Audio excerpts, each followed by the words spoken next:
get our program going. So just again, welcome everyone to tonight's presentation on financing college. I'm Erin Murphy, post-secondary counselor at Libertyville High School, and I'm just thrilled to be part of the welcoming committee, really, for tonight's presentation. I'm gonna let my awesome colleagues introduce themselves, and then we'll circle back to our speaker. Hi, I'm Becky Bolito, and I'm the post-secondary counselor at Vernon Hills High School. Glad to see so many familiar names in the attendance list now. Hi, I'm Bianca Novacek. I'm the college and career counselor at Carmel Catholic and excited all of you are joining us this evening. Thank you. Okay. And just a quick reminder that tonight's presentation is being recorded. So all of your respective post-secondary counselors will be sending this out within a week of tonight's event. I'm sure we'll be sharing it more than once, trying to get that out to everyone, even for rewatches, because we will be covering a lot of great info tonight. Another quick FAQ. If you can put your questions that you have in the Q&A, we would appreciate that. The three of us will be trying to answer questions as the program moves forward. So feel free to put anything you are curious about in that Q&A section. We'll be checking that. We will not be processing questions out of the chat. So anything you have questions about, go ahead and address that in the Q&A. And again, I think we're at a pretty good, steady number of people who have joined. So it's my honor and privilege to introduce tonight's guest speaker, fantastic guest speaker. I think Jerry knows more about financial aid than maybe the three of us will maybe ever know. Like, we are, again, that lucky. So we have Jerry Cebrzynski with us tonight from Lake Forest College. Jerry, take it away. Thank you. Thank you, Erin and Bianca and Becky, and thank you all for joining this program tonight. I love what I do. I'm at Lake Forest College. I'm the Senior Associate Vice President for Financial Aid Services. I've been at Lake Forest for almost 33 years. I was at DePaul University for 10 years before that. So always in the profession of financial aid, admissions, enrollment, management. And this subject matter, well, I'm a little biased, but I find it fascinating. You will find it fascinating and wonderful, and lots of great information that I want to share with you guys tonight. I've got a whole bunch of slides. Some of them I'm going to go through kind of quickly, but ask us anything. I mean, Erin, Bianca, and Becky will answer as many questions as they can. If you stump them, then they have me to answer the questions at the end of the session. Let's see if technology is our friend. I'm going to share my screen and get going on the presentation.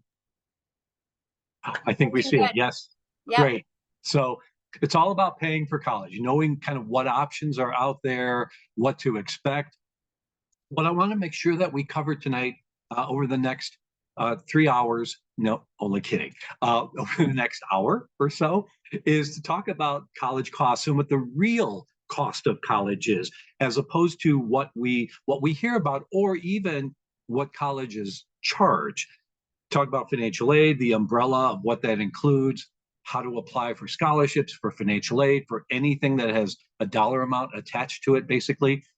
How and when you will start to hear responses from colleges in terms of what you as a family, what your student is eligible to receive, where you can compare apples to apples with some of these offers, some of the deadlines, which there are some more drop dead dates than ever before that we'll talk about, and then where to find help, not only at all three schools tonight. You've got wonderful, wonderful resources, but they also have me. So, and I'm happy to answer any questions, whether a family or a student is interested in Lake Forest College, makes me no difference. I just love answering questions and being a problem solver and kind of giving people direction. So that said, the conversation I'm having a lot these days is all about the affordability of higher education.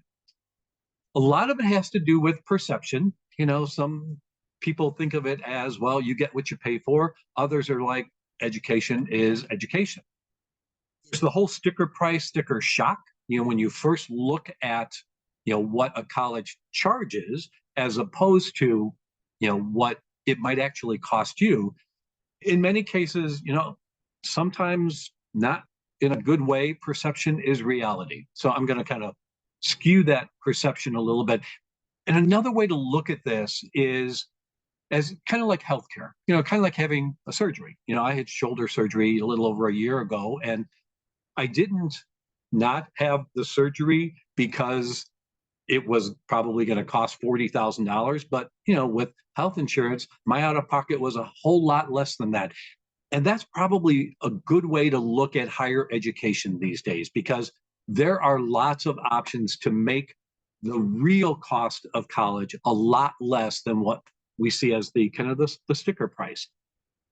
90% of all currently enrolled first-year students receive financial aid at every college, 2-year, 4-year, public, private, across the country. That percent is higher at private colleges, 95%, 96, 97, 98, 99% at some private colleges, and about 80% or 85% at public universities, not only flagship, but community colleges as well. And of all the financial assistance that's being given to a family to make it affordable, to bring that sticker price down, more than 2/3 of it is in the form of what we call gift aid, the free money. So it's a grant or a scholarship, sometimes interchangeable, but they really mean the same thing. It's just a gift given to the family, to the student, because they earned it, they've got the merit for it, or they need it based on some of the financial questions that we'll be kind of going about, a little bit later. I always like to show this website because this is a really nice way to kind of get a jump start on how generous colleges can be. Every one of these pictures is a link to another website, and the one I use a lot is College Navigator. You plug in the name of the school, it tells you all kind of upfront information about that college, what kind of school it is, where it's located. And in fact, I've got a screenshot. Of course, I use Lake Forest College as an example, but this is what you'll see when you plug in the name of any college, all kind of the identifying information about that school. And then every one of those categories that you see, if you can see that really well on your computer, every one of those you can drill down into a whole lot more detailed information, not only about admission requirements, but about the makeup of the student body, financial aid, what it's costing families, what kind of varsity teams they've got, public safety, all sorts of really good information. If, for example, you were to drill down into the financial aid part of that, and here I use Loyola University in Chicago as an example, this is where you get the detailed information about students, the first-year students at Loyola, what they are receiving and where it's coming from. So here you can see at Loyola, 99% of the first-year students receive some type of financial aid. This details how much they get from Loyola itself, as opposed to the federal aid programs, the federal grant programs, the state of Illinois grant programs, all sorts of really good information on here. And then, of course, there's another screen that I don't have that shows you kind of a 3-year average. Everything is consistent. I mean, I will tell you later, and I will reiterate it several times, what a student receives their first year, you can expect to receive for all 4 years. You won't be blindsided unless, and I know none of us were, maybe, unless you were the Powerball winner from Texas and Missouri, was it? Or that shared that $1.8 billion jackpot. I mean, I still have my Powerball tickets that I bought. I haven't checked them. Maybe I won $4, but if you were a winner of the Powerball, that could change what your family might get in future years, but that's extreme. And I say that because it has to be that extreme for a family, for a student not to receive the same amount of financial assistance for all 4, sometimes 5 years. When you talk to admissions offices, or particularly financial aid offices, or you might see this in some of the media and some of the websites, college websites, there's a standard definition of what we call net cost. So I talked earlier about 70% of what a family gets is in gift aid. 90% of students get some type of financial aid. The definition is actually called net price, but I like to call it net cost because that's really more of what it costs you. We look at the total cost all in for a particular college, subtracting just the gift aid, just the free money. That's the net price. That's what colleges will refer to a lot in terms of their net price calculators. Every college on their website has a net price or net cost calculator specific to that school. Students plug in a little bit about where they're coming from academically. Parents will plug in kind of where the family is coming from financially. And you'll get a good sense of the generosity of the college, the generosity of the university, what you might be able to expect in terms of the gift aid, grants and scholarships, and more detailed information about student loans and work study, options. These net cost calculators come in lots of shapes and sizes, some with lots of bells and whistles, but really they answer the question how much it will cost you to send your child to that particular college. It's not an application, not a guarantee, not a promise, not anything like that, but is a really good starting point, even before you get into the financial aid process. And if you got a senior in high school right now, this you can start to look at tonight, this week, if you want to. If you've got a junior or sophomore or even a freshman, this gives you a really good sense of what to expect in another year or two. But when we reference financial aid, when we talk about financial aid, it's the umbrella that encompasses anything and everything that has a dollar amount attached to it that helps with, lowering that sticker price, whether it's the gift aid, a grant or scholarship, or student loan or a work study option. It's a combination of all of these things that make up the financial aid offered to a family. It comes from a variety of places. The federal government, through the use of our federal tax dollars, fund all of the federal grant programs, the federal student loan programs, the federal work study programs. It's probably a good time to tell you that with what's happening in Washington these days, there's lots of talk about higher education funding. The bill that was just passed actually initially had a reduction in some of the federal spending for financial aid programs. On the flip side of that, the Senate Appropriations Committee said, no, we are not touching that at all. And really a nice bipartisan approach on the Senate Appropriation Committee, 26-3 said, we're keeping federal financial aid at least level funding, if not being able to increase it a little bit. So no worries about anything that we read about in the news or we hear, coming from Washington in terms of federal financial aid for college. Right now, that is safe and secure. Every state across the country also has grants and scholarships that they award to their residents who graduate from Illinois high schools and attend colleges within the state. So the state of Illinois, for example, has an agency called the Illinois Student Assistance Commission. They administer a grant program called the Illinois Monetary Award Program. And I'm sorry, lots of acronyms in my profession. But the MAP grant has a value of $8,000. And if a student is eligible for that, they can use it at any college, any university throughout the state of Illinois. They can't take it outside the borders, but certainly they can use it at any of the schools in the state. Colleges and universities are a huge source of funding. When all is said and done, and you start to receive financial aid offers, it's very likely that 75% of that funding is coming from the college itself. The rest is a combination of the federal, perhaps the state, or private sources.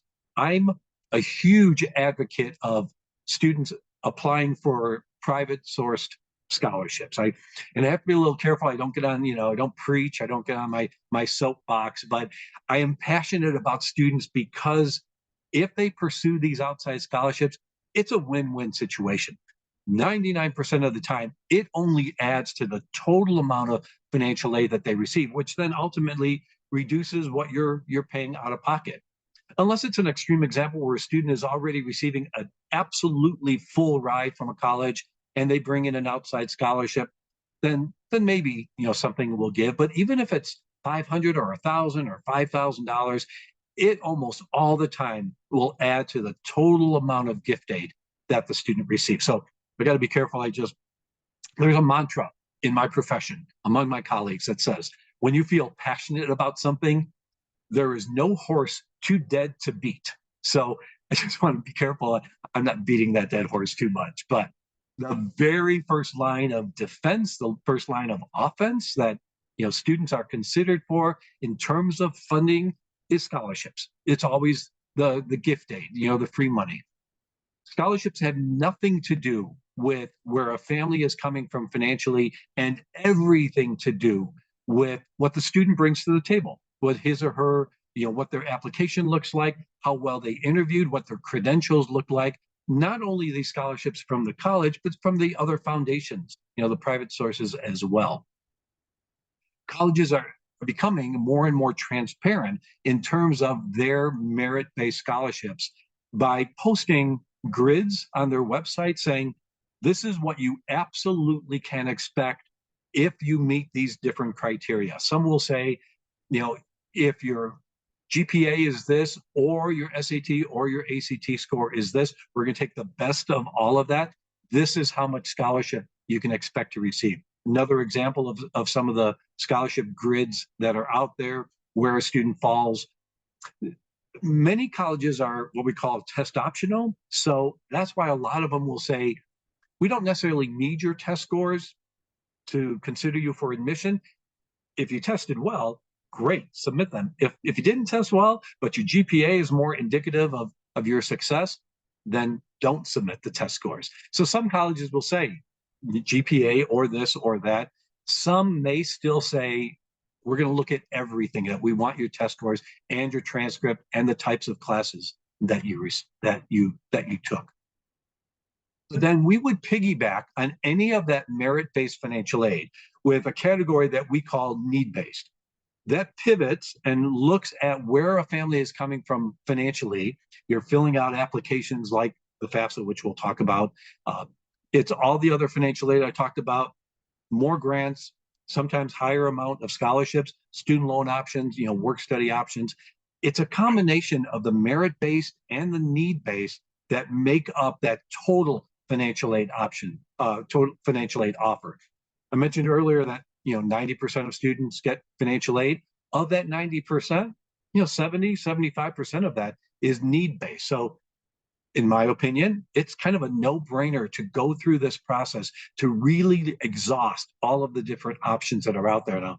And I'll show you a little bit more about the FAFSA and some screenshots and some of the changes, with the FAFSA. But to be considered for a merit-based scholarship, student just needs to apply for admission. Colleges typically have enough information at that moment in time to decide a student's admissibility and how much of a merit-based scholarship, not only academic-based, those grids I showed you are more academic, but there are so many more talent-based scholarships than ever before that recognize a student's leadership abilities or writing abilities or being involved in social justice activities or green initiatives. So many merit-based scholarships and talent-based scholarships that are offered to the student at the time of admission. And really, once you get that, if that's enough to say, yes, that school is affordable for us, you really don't need to do anything else. You don't have to go through filling out any other applications. Although in the state of Illinois, there is this initiative, this requirement that for public high schools, that families fill out the FAFSA. You can opt out of that, but really kind of fill out the FAFSA, which I kind of like because you'll see it's an easy enough, a user-friendly, intuitive application that really might get you more. You'll be pleasantly surprised. It might increase the amount of that scholarship or give you a grant that you didn't think that you would be eligible for. To apply to be considered for any of the need-based financial aid out there, the FAFSA is the free application for federal student aid, and it's the universal application that a family is completing for every college, every university across the country, 2-year, 4-year, public, private. It asks some identifying information about the student and the parent and some basic financial information to calculate an index number. It's the index number that tells us in a financial aid office how much more we can offer a student, whether it's from the federal grants or the state, the MAP grant, or from the college itself. Kind of a quick overview of the FAFSA. It's available October 1st. The FAFSA was overhauled dramatically 2 years ago.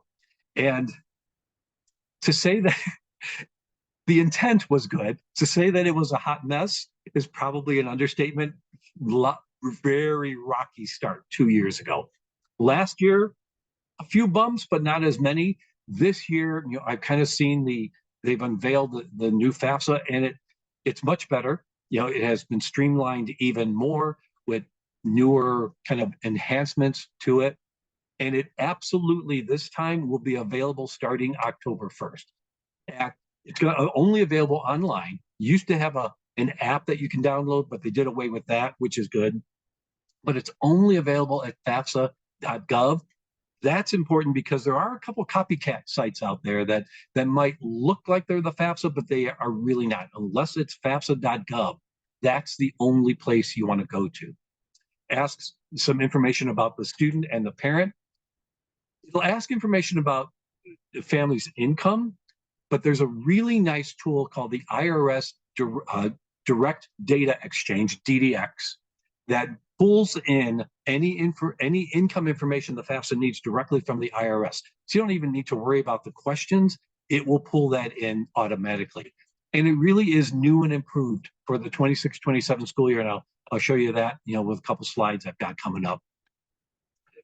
To have access to the FAFSA, to be able to log into it, the student needs a username and password, and parents need a username and password. Only one parent needs a username and password. It's called the Federal Student Aid ID. It's the FAFSA login. You can create one now. You don't have to wait until October 1st. In fact, it might be really nice to be able to do that. One of the enhancements is if you did wait until October 1st, that's fine. You can use it immediately after you create it. In the past, there was a 3-day waiting period after you created your username and password before you can actually use it, because it gets validated and authenticated and make sure that you are the person who is applying for it. But now they have sped that up, and you can immediately be able to use that username and password without any delay. A quick overview of kind of what it asks when it asks about the student information, some identity and contact information. And again, I've got some screenshots that I'll show you about all of this. The student's financial information, if they filed a tax return in 24, because that's the tax year that it's going to look at initially. If they file a tax return, they'll be pulled in with the IRS Direct Data Exchange, the DDX. They will list their college plans on here. The FAFSA results can be sent to up to 20 colleges simultaneously. Students don't need to put 20 on there, but if they're looking at 20 schools, then yeah, you can list all of them at the same time, and we all get that information at the same time as well. Every college has a unique FAFSA code. It's a 6-digit code that differentiates campuses. So, for example, ours at Lake Forest, our FAFSA code is 001706. In case you wanted to jot that down, but I'm just saying, if you were to put 00176 on there, we would get notified that the family has filled out a FAFSA for us, and we would download that information. These FAFSA codes are important for some of the larger systems, for example, like the Wisconsin system. Madison has a different FAFSA code than Whitewater, than La Crosse, than Milwaukee. There's a way, and I'll show you this too, where you can find out the FAFSA code when you're in the FAFSA itself. And then the student signs it and gets, starts the second half of that. Parents, same thing with you. It'll ask a little bit about your identity and contact information, meaning, email, phone number. A lot of that stuff colleges use to communicate back to families. It'll ask about your parents, or ask the parents about your financial information. Here is where that direct data exchange, comes into play. You'll be able to update and give information about marital status, household size, number of kids that you have in college, where you live, because again, this is a one-size-fits-all application. Families from New York, from California, from Missouri are all filling out this application. By indicating Illinois, that's what will trigger the state of Illinois to consider, the student for the MAP grant, that I talked about. And then parents, you'll review it, make sure the information is complete, and sign it. Those usernames and passwords, those FSA IDs I talked about, that's your electronic signature as well. So you don't need to print anything. You don't need to scribble on the screen or anything like that. Some of the frequently asked questions that we get, because a lot of it is very intuitive, and you'll know, you'll know what it is. But one of the questions we get is the definition of parents.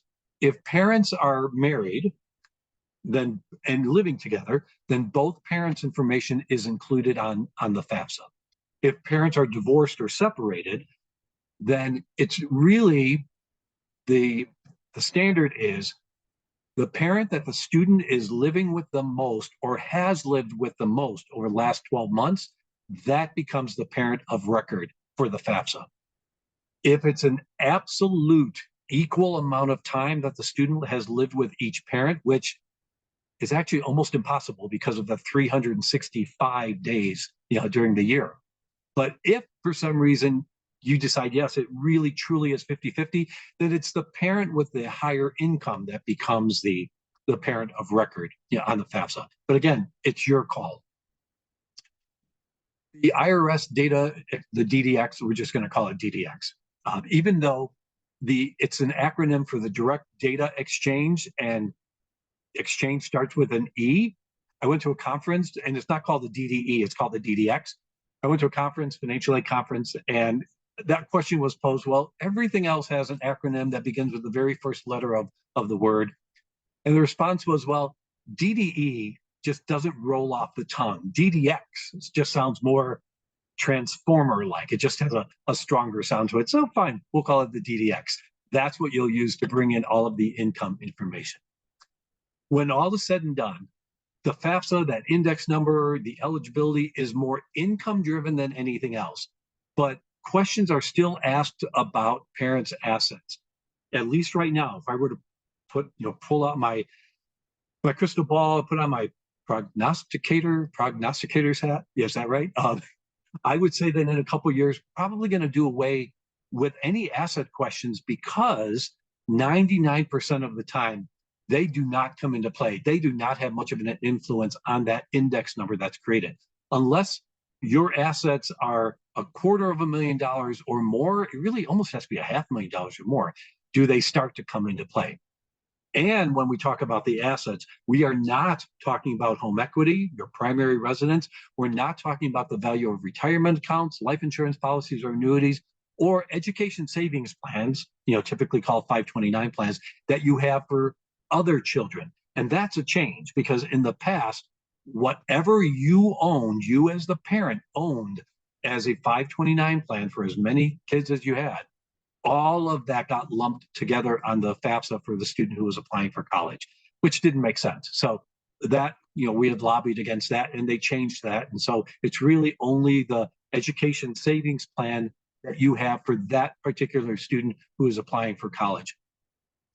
The other assets that are included are anything you might have in savings or stocks or other real estate, equity on other real estate, or farm or business. But I'm going to hold on to that for a second because that was in a back to the future kind of way. That was changed 2 years ago, and they changed it again this year.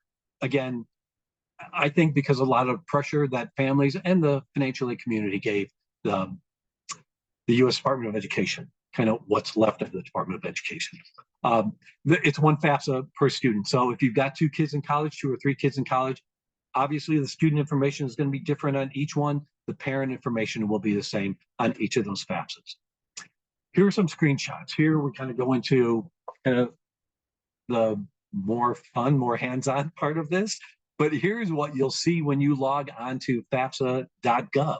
You'll see that little blue box on the left. That's where a student starts the application. They would click on that box. The student starts this. They click on that radio button for student, and then they start to plug in their information.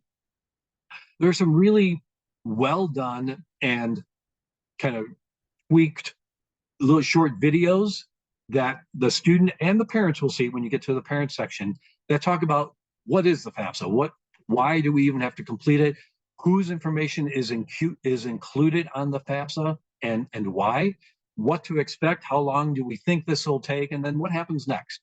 Colleges get the results. We then start the communication flow with the family saying, we got your FAFSA results.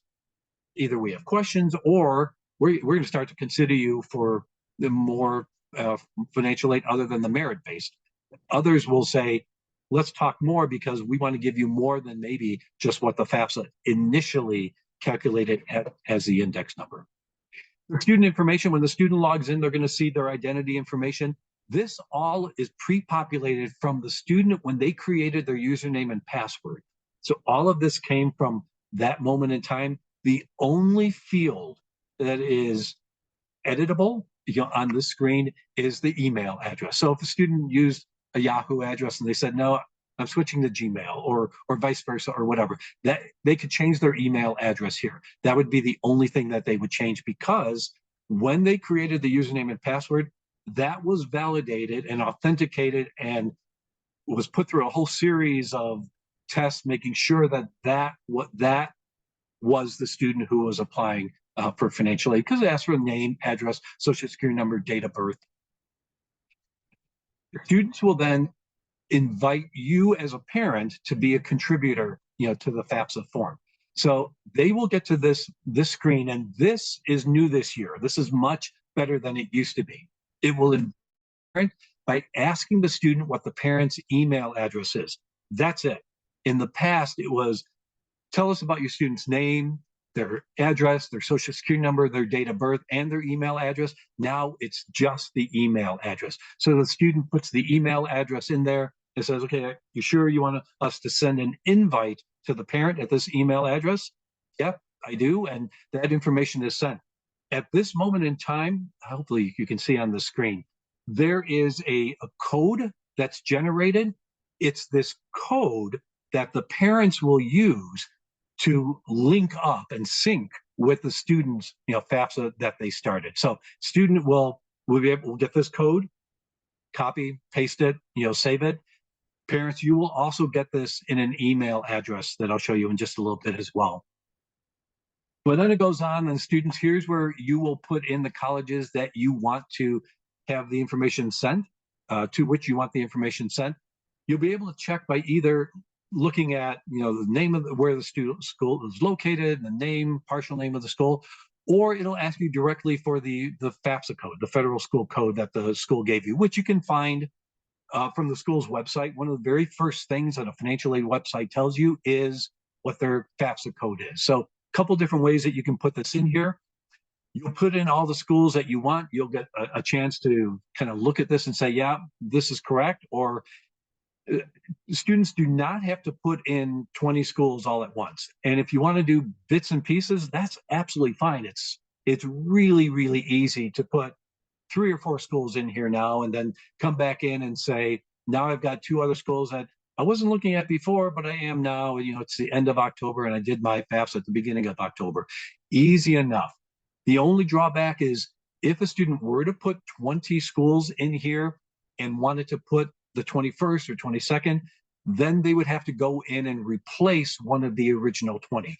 Which is fine, because once a college receives the FAFSA results, they always have it. It's never lost. They'll never not have access to the FAFSA. So it's just one of those technological limitations. Why it can't be unlimited, I don't know. It was like pulling teeth when we got the federal government to at least increase it from 10 schools a few years ago to 20 schools now. And then students will sign this. Again, they logged in with their username and password. That's their electronic signature. They just make sure they check that little box at the bottom and they sign it. And they get their confirmation page.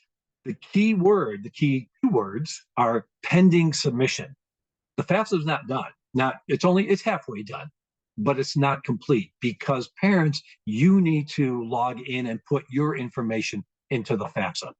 And you'll do that because the student invited you by putting in your email address. You will receive an email invitation. The very best thing for you to do is to get this email invitation, click on the link that you see in there that says accept invitation, and that will take you directly into the FAFSA.gov. So you won't need to worry about that code that was generated. I mean, you'll see it at the top of the email as well. You don't have to worry about that because it will automatically link you into the student's FAFSA. Here you will log in with your username and your password, and you will accept the invitation. Say, yes, I agree. I want to accept it, so that I can start putting in, my information. Here's where then it says, okay, parents, we're going to pull in your information from the IRS. Is that okay to do so? You have to say yes. You must say yes to that. You have to provide consent. If you don't, then the FAFSA is dead in the water. You can't continue. Colleges don't get the results. Nothing happens. The student is never considered for any need-based aid at all. So please say yes. I do provide consent. And when you do, it automatically securely brings your information from the IRS into the FAFSA. So you never need to look at what kinds of income questions it's asking. It will automatically populate those. Another kind of aside at this moment might be to tell you that this is a very secure site. I mean, you're putting in a lot of identifying information, but in the decades that the FAFSA has been around, knock wood, there has never been a data breach, identity theft, a hack of the FAFSA data. Unlike a lot of other, I still get letters in the mail I just got one from United Healthcare that said, hey, some of our data got, exposed. So we're going to allow you to join a credit bureau to keep track of it. I mean, now, sadly, that's becoming more commonplace. It has never happened to the FAFSA.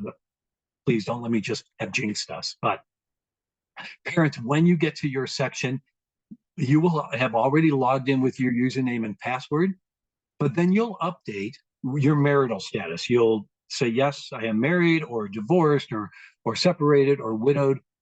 You will then list your state of legal residence, as I mentioned, and then you'll update your family size, because here you will see that when it says the parent's family size is 5, for example, that's because there were 5 tax exemptions on your 1040. So it automatically considers your family size to be 5.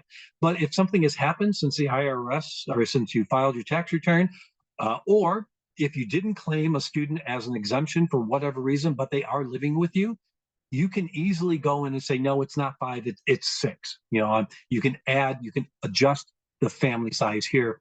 And then you'll indicate how many students will be in college at least half time during the upcoming school year. Here's where it will ask you the asset kinds of questions. It moved child support that a family received from the income part to the asset part, which is good, because as I mentioned earlier, assets are diluted greatly, throughout this process. When all is said and done, typically, and I just did this report at Lake Forest, for our families who had any assets, about 4% of them, 4% of what they had in their net worth was used as a resource. So it's very, very, very little.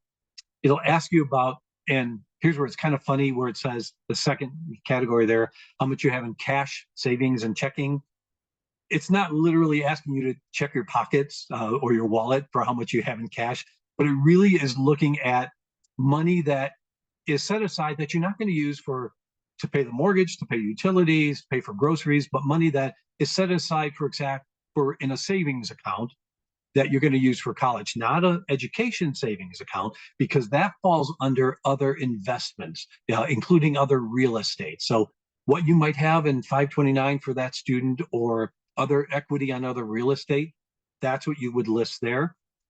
And then they changed the definition of business and farm net worth.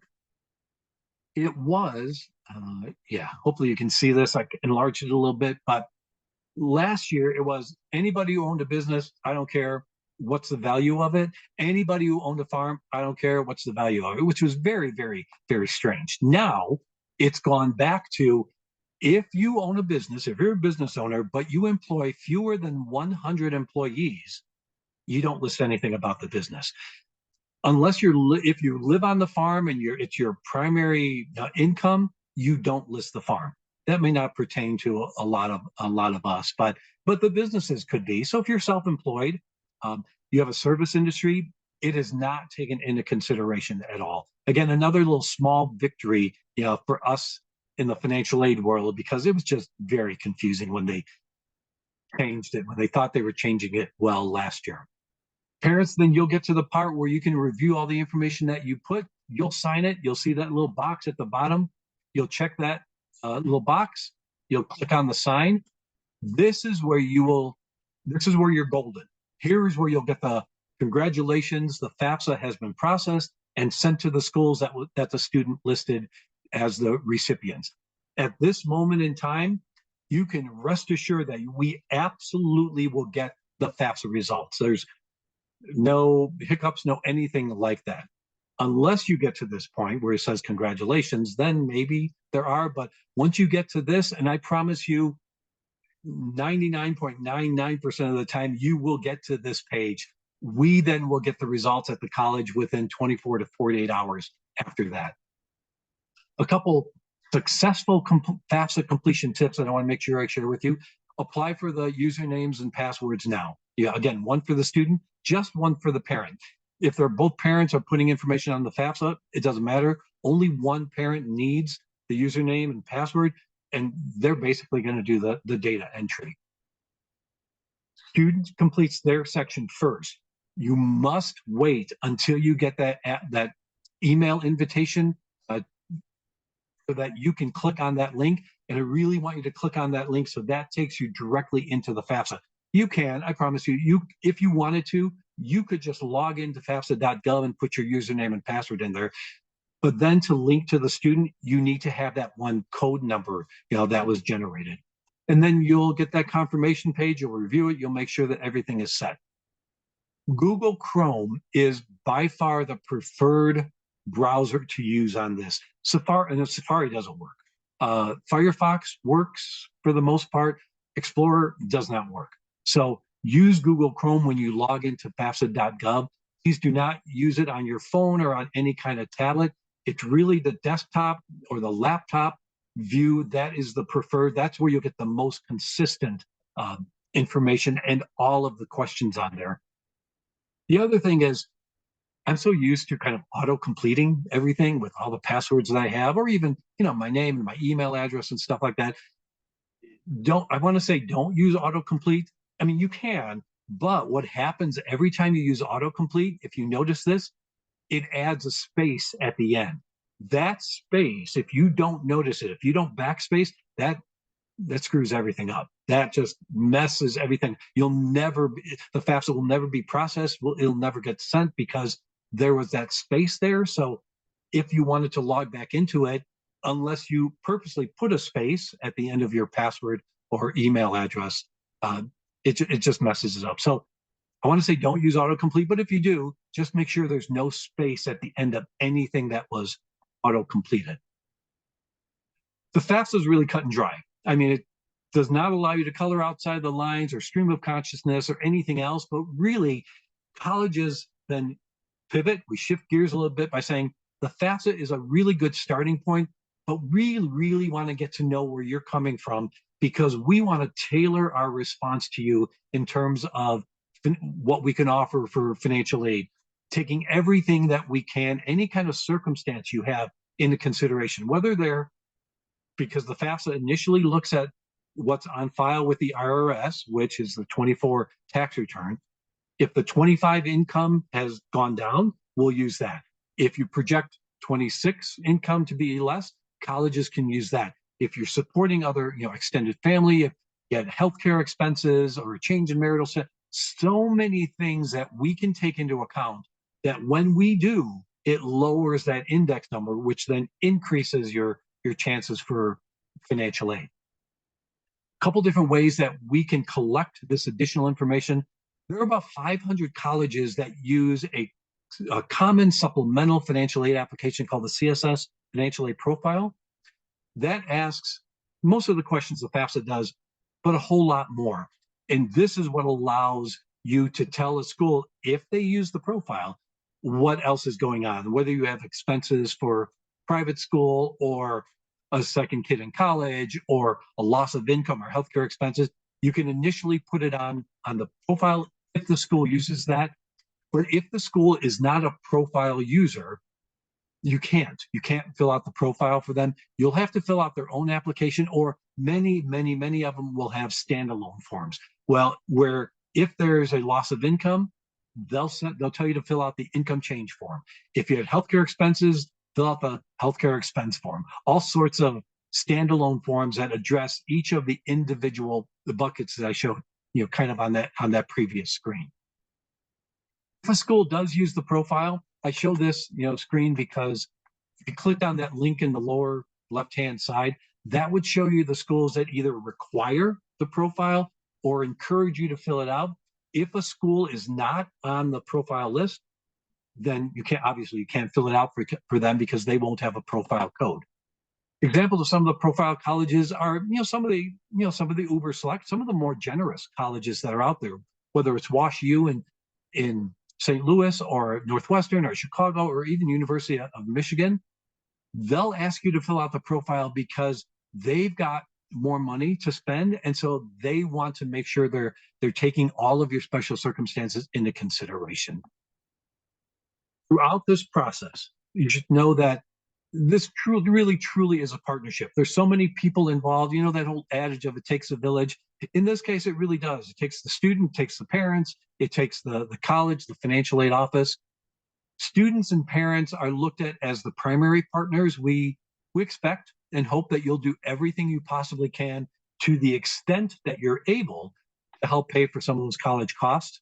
We in a financial aid office are not making judgment calls. We're not doing a cash flow analysis or anything like that. We are following some of the rules and regulations and the formula that we must follow to kind of get a sense of a family's appropriate, economic strength, taking into consideration some of the other expenses, that they have, to then kind of create a family's ability to pay, not their willingness to pay, but their ability to pay for some of the college costs. I can't stress enough that special circumstances really do matter in this process. At Lake Forest, for example, 2/3 of the time, I'm collecting other information that ultimately will increase the financial aid eligibility for some of our families. Communication is vital throughout this process. We want to make sure that you're doing everything you can when you need to do it so that we can take everything into consideration and send you on a timely basis the financial aid offers. So a lot of times colleges will communicate only with the student because of FERPA, because of privacy laws. Some colleges are very conservative that way. Most of the colleges will automatically communicate with the parents as well. That's why we collect email addresses, cell phone numbers, because we text more than we ever have before. I had a meeting with a family a while ago, and in the meeting, they asked me about, the parents asked about being, kept in the loop. And I said, at Lake Forest, for example, we carbon copy the family on every communication that comes out of our office. And the student was like, carbon copy? What? I forget how old I am and, the dinosaur that I am, explaining that, we basically, that CC : that students that you see on email, that's the origin, but that's where we copy, the parents. And actually some colleges will say, if you want us to send it to somewhere else, we'll get your express written consent to include another person on this. We are your advocate. We're doing everything we possibly can to maximize your eligibility for all of the financial aid programs that are out there. We send the financial aid award letter. It can be called the financial aid package, financial aid offer, the college financing plan. It's called all sorts of different things. It's a combination of all of the grants, all the scholarships, student loans, work study, merit-based, need-based that I talked about. Cosmetically, it can look very different from school to school, and the makeup of the offer might be different based on how much the college costs. You'll get half as much at a college that costs half as much as another college. Or the scholarship criteria, some may say, no, you need to have a 4.0 or higher to get our top scholarship. Others may say you can have a 3.9 or higher to get our top scholarship. Or the institutional funding, the philosophy, how many dollars it has. We know how many applicants we have. We know how many seats we can fill. And so we know how many dollars that we can afford to offer. Based on some of that, some colleges may not offer as much to some students as they would to other students. Or as the class begins to grow at the college end, we may free up dollars for some music scholarships because we haven't had as many music applicants as we thought, or or deposits, or commits, for music. So some colleges, sometimes a little bit later, might automatically increase, some of their scholarship dollars. This is whatever you receive first year, you can receive for all 4 years. Again, I go back to that example, unless you were that Powerball winner, it has to take something that extreme for a college not to extend the same amount of financial aid for all 4 years. But if something were to happen and sophomore year or junior year, you get the financial aid renewal, because we send it out every year, and it's less than the year before, please contact the financial aid office, because maybe there was a mistake on the FAFSA, or maybe we didn't take something into consideration. Or if you're comparing, different award letters, and two of them look very different from similar schools, but your out-of-pocket is very different, it could be because one school considered something that the other school did not. So absolutely, you can ask us. We cannot talk to other schools, obviously, but you definitely can share information with us and to ask us why, there could be such a wide range.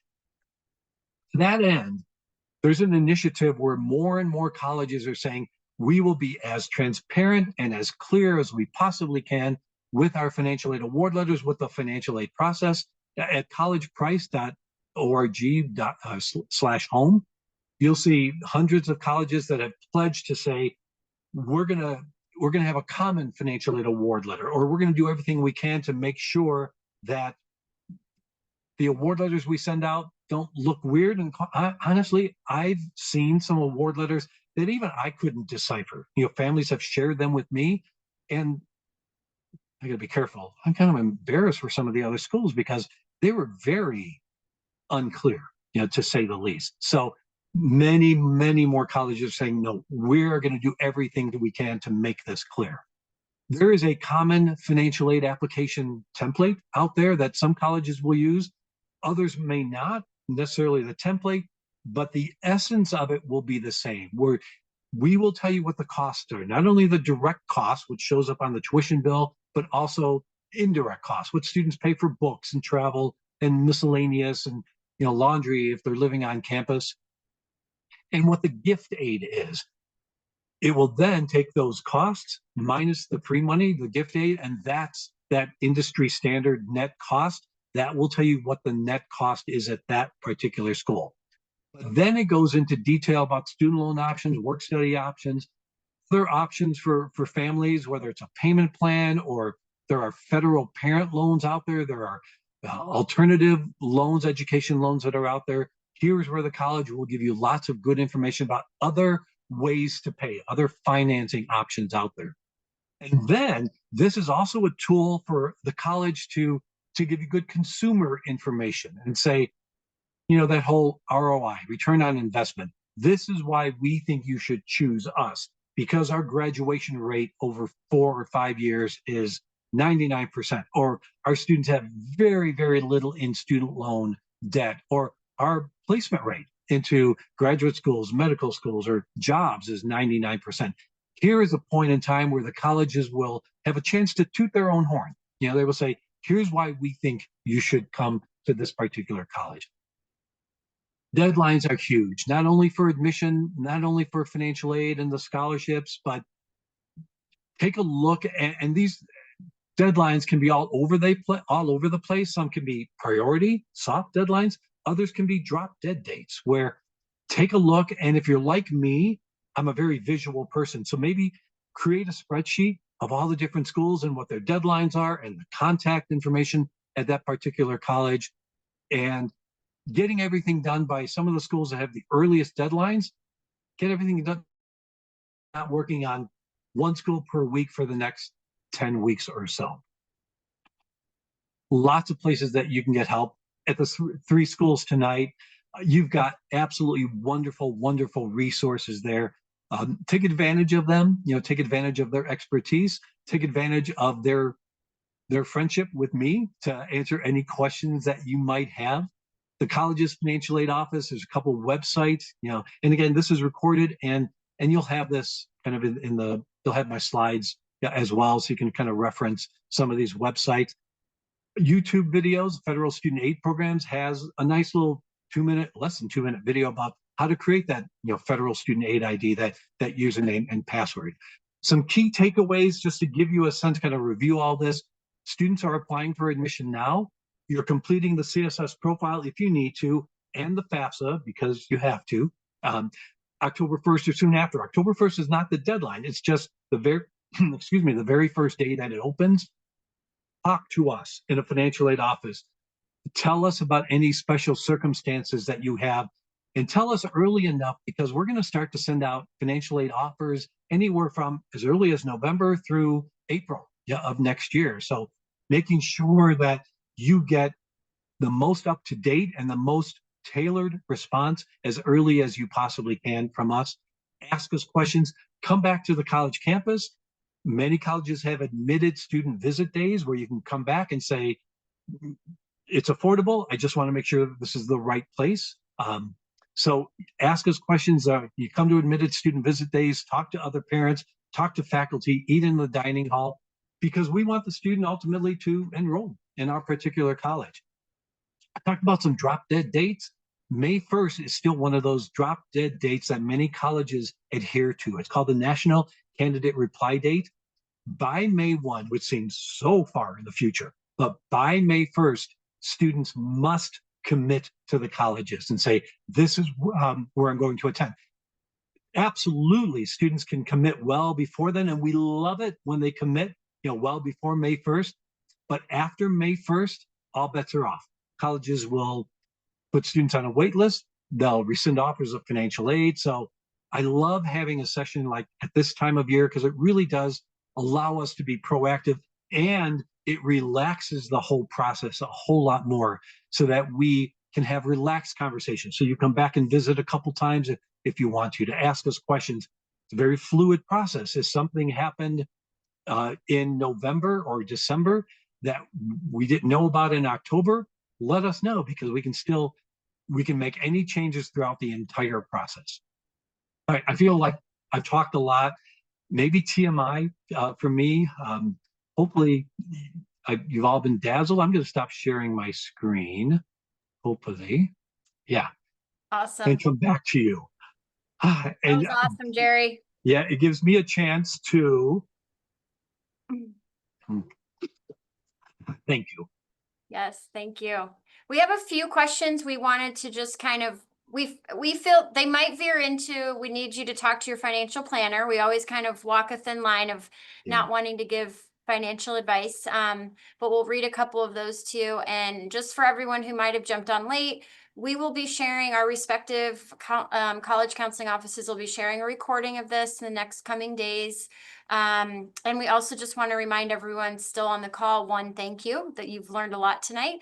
Two, all of our offices are also in the preparation stage of getting info ready to share out to you as October 1st approaches. So you don't have to have everything memorized from tonight. We will be helping you along the way with lots of programming and support. So this is just a great kickoff to the to-do list. I'll read the first one.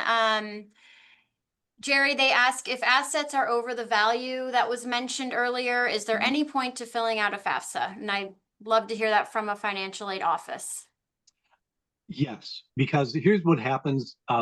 Yeah, assets are considered if they're over $250,000 or $500,000, but then they're also balanced against the income.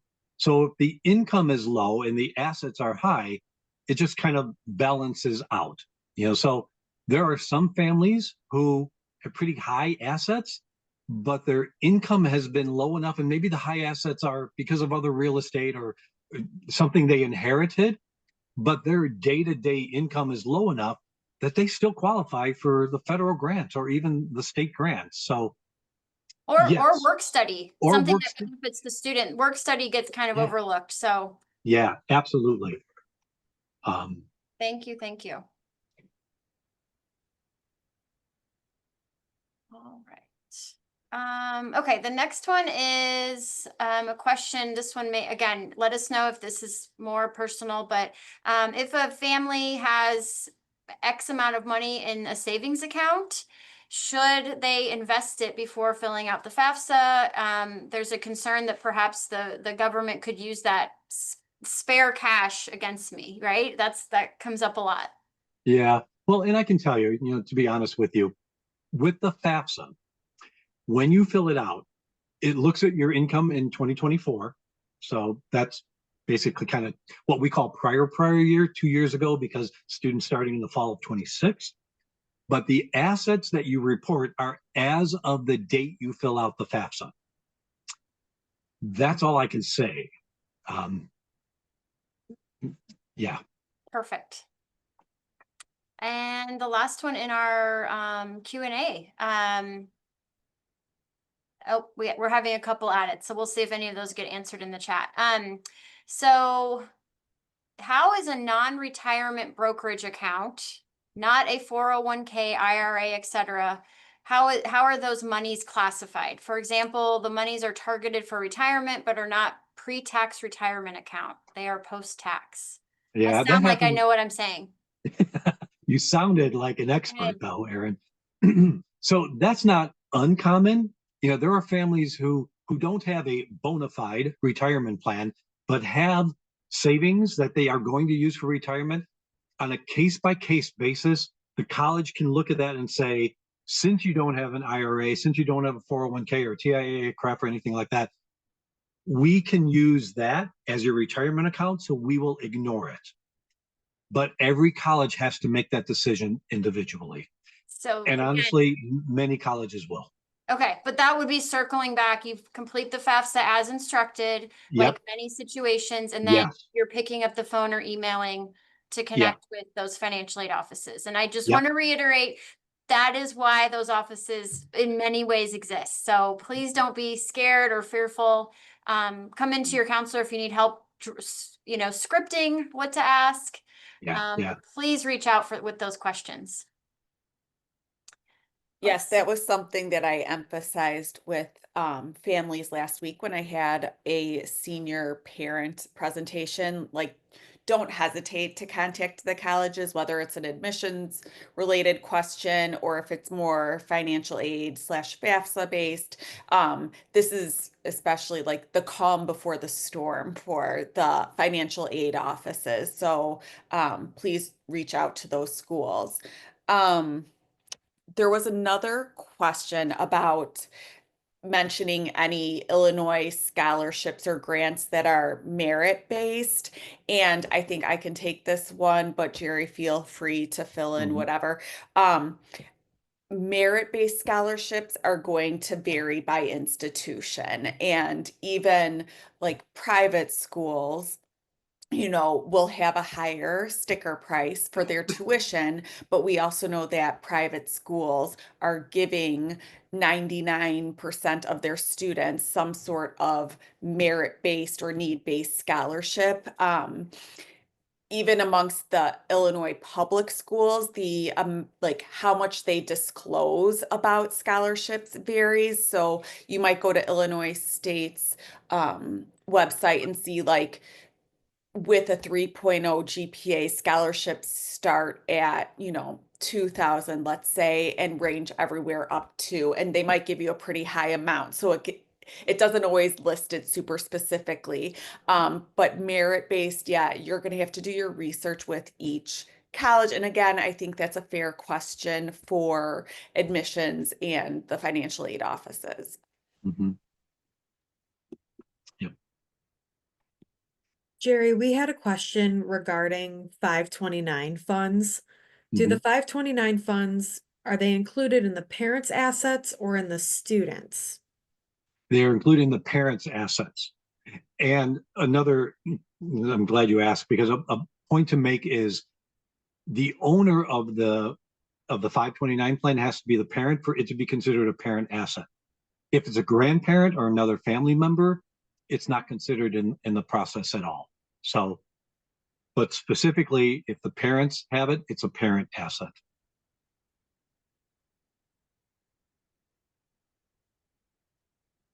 I think we had one more pop up. In addition to the FAFSA, do you also have to apply to each college financial aid office for institutional scholarships. And I'll start, Jerry, by saying that's going to vary school to school. I think one of our earlier questions is a lot of schools will let you know if you've qualified for merit awards upon admission. And then a lot of schools will also, once you've been admitted, this is another reason to keep up with the emails and information, the student portals, all the pieces, because your student will be getting notifications of, here's a scholarship portal, here's a place you can go to look for additional aid. What else can we add to that?